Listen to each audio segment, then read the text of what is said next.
बर' थुनलाइ आफादा बे बोसोरारि 37थि बोसोरारि जुथुमा बेजों लोब्बा लाखिनानैनो जोङो बे खान्थालगुरि गामिनि माने फरायसालि एलपि फरायसालि बेनि माने 50 बोसोर लोगोसे आरो बे जोंनि बर' थुनलाइया दिनैसिम 70थि बोसोर जाबाय। बेखौ लोब्बा लाखिनानैनो बे खान्थालगुरि गामि आफादनि बे आरसिनि बानजायनायाव जों बे हाबाफारिफोरखौ जों गासैबो मावफुंजोबनायानो जाहैबाय। मथा-मथि जोङो मैयानिफ्रायनो दाख्लैनिफ्राय 14, 15 आरो 16 दिनै बेसिम जों हाबाफारिखौ मावबोगासिनो दङ। दा गेवलां मिटिंनि उनावनो बे हाबाफारिया जोबसिगोन। दा बेखौ मावफुंनानै जों जोबोद मोजां मोनदों आरो बेबायदिनो जोङो बर' राव हारिमु थुनलाइखौ जों गोजौआव लांनो थाखाय बेबायदि मोनसे खुंथायजोंनि गेजेरजों रायजोनो जों मोनसे मेसेज होनो नागिरदों जे जोङो बर' रावखौ फरायनांगौ आरो बर' रावखौ फरायब्लासो बर'फोरा बे बुहुमाव थांनानै थानो हागोन आरो जोंनि राव हारिमुफोरनि बोथोरखौ जोङो बर' रावजोंसो जों फोथायनो हायो। जों राव रोङाबा हारिमु थाब्लाबो जेबो जाया। बेनिखायनो जोङो बर' रावखौ जोङो फोथांनायखौ जर बांसिन होदों आरो बेनिखायनो जोङो बे उन्दै गथ'फोरखौबो जों मोनसे इन्सपिरेसन थुलुंगा होदों जाहाथे बिथांमोनाबो बे बर' रावखौ दिनैनिफ्रायनो सोलोंनानै जोंनि बे बर' बिमानि रावखौ जोङो अरायबो बुहुमाव गोसारनो हायो बेखौ जों मिजिंथिदों। मानो होननानै बुङोबा माने बर' रावा बिमानि रावानो बयनिख्रुइबो गोरलैसिन राव। बे गोरलैसिन रावखौ जोंनि बर'फोरा बे गोरलै रावखौ जोङो बुहुमाव जों फेहेरनो मोजां जायो आरो।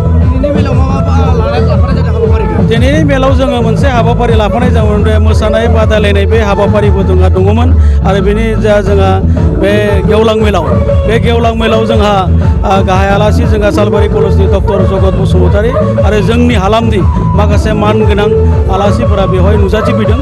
स्कुलनि फोरोंगिरिफोर आरो माखासे जोंनि साहित्यनि दैदेनगिरिफोरा बेयाव नुजाथिफैदों। बेफोर नुजानायनि गेजेरजों जों मोनसे मेसेज होनो नागिरदों बिथां आलासिनि गेजेरजों जे बर' रावखौ जोङो फरायमारोब्लासो जोङो बा बर' रावखौ जोङो बर' राव थुनलाइखौ जों अनसायब्लासो जों बर' फिसाफ्रा माने जोंनि हाबाफारियाव जों मावसोनो हागोन बेखौ मिजिंथिदों। जों बेखौनो फोरमायनो नागिरदों जे गावनि राव हारिमु थुनलाइखौ सिबिनो बयबो आवगायबोनांगौ आरो दिनै जों नैबे नेरास मारास हाग्रामा खाथिनि खोब भिथोर ओनसोलनि जाहाथे जोंनि बे एरियायावबो थुनलाइ गावनि राव हारिमुखौ सिबिनो बयबो रायजो राजाया आवगायबोयो बेखौनो जों हास्थायदों। जों बे सानथामनि हाबाफारिमोन। गिबि 14 नभेम्बरा जोंनि बे 1339 कथालगुरि गुदि फरायसालिनि 100थि मायथाइ फोरबो लोगोसेनो 14 आरो 15 आरो 16 बर' थुनलाइ आफादनि जोनोम सान फालिनाय। फुंनिफ्राय मा हाबाफारि थांखो? दिनै फुंनिफ्राय जोंहा मैयानिफ्रायनो बादायनाय खामानिया सोलिगासिनो दंमोन। दिनै फुंनिफ्रायनो खुदियाफोरनि खन्थाइ आवरायनाय, हरखाब खन्थाइ लिरनाय, सोंगाब बादायलायनाय, उन्दै गथ'साफोरनि सावगारि आखिनाय बादायलायनाय बायदिसिना सोलिदों। नाथाय जोंनि बे रावा सारा भारताव गोसारना दं। फंनैसो बुंदो नोङो। सारा भारताव गोसारना दं। मानो होनबा बिसोर रायलायो।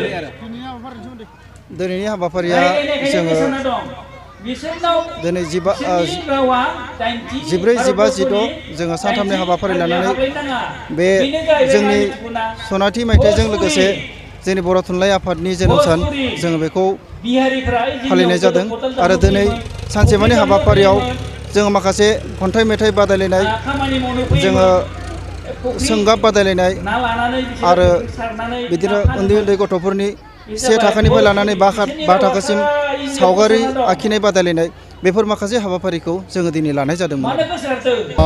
जोंहा थांनाय 14, 15, 16 सानथामनि हाबाफारिजों बे खान्थालगुरि गामियाव खान्थालगुरि गुदि फरायसालिनि बे लांगोनायावहाय सानथामनि हाबाफारिजों जोङो जोंनि सालबारि गुदि बर' थुनलाइ आफादनि लोगोसे खान्थालगुरि गुदि फरायसालिनि जे 100थि मायथाइ फोरबो बे फालिथायखौ जोङो खुंदों।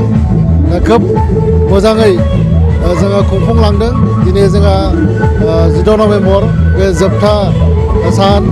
बे 14 नभेम्बरखौ जोङो बर' थुनलाइ आफादा सारा बुहुमावनो जेरावबो खना खनला जोङो फालिदों। बेयो जोंहा मोनसे गेदेर ओंथि दङ।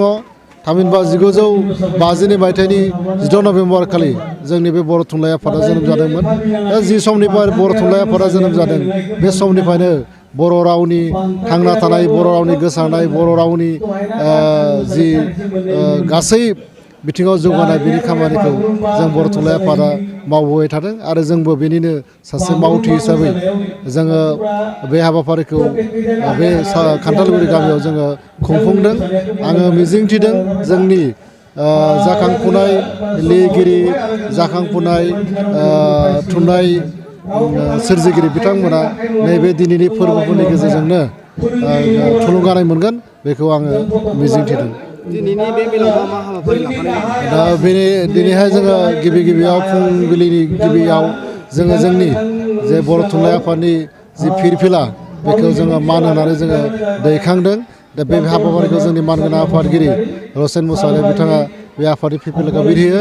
दा बेनि उनाव जोङो जोंनि गुदि बर' थुनलाइ आफादनि जिखिनि मावथि बिथांमोना जोंनि बर' थुनलाइ आफादखौ अनसायनानै रुंसारि जालांबाय बिथांमोनखौ गोसोखांनानै जोङो बिबार माला बाउदों। दा बे बिबार माला बाउजेननाय हाबाफारिखौ जोंनि लेङाइ आफादगिरि मानगोनां सहिल दैमारि बिथाङा मावफुंदों। आरो बेनि उनावनो जोंनि जि बर' थुनलाइ आफादनि मोनसे नेरसोन खाम्फा, बे गोसोखां खाम्फाखौ जोङो बे फरायसालिनि लांगोना मोखाङाव जोङो दिनै बेखेवदों।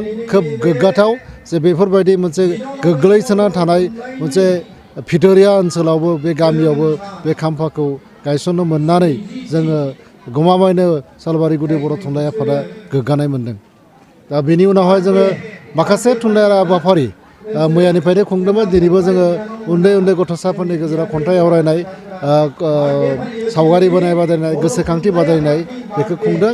आरो गुबुन गुबुन फरायसालिनि फरायसा फरायसुलिफ्रा लैहोर लैहोर फैनानै जोंनि जि बादायलायनाय थुनलाइयारि हाबाफारियाव बाहागो लादों। जों खोब गोजोननाय मोन्दों। गुदि बर' थुनलाइ आफादा खोब दिनै देरगानाय मोनसे अनुभब खालामदों।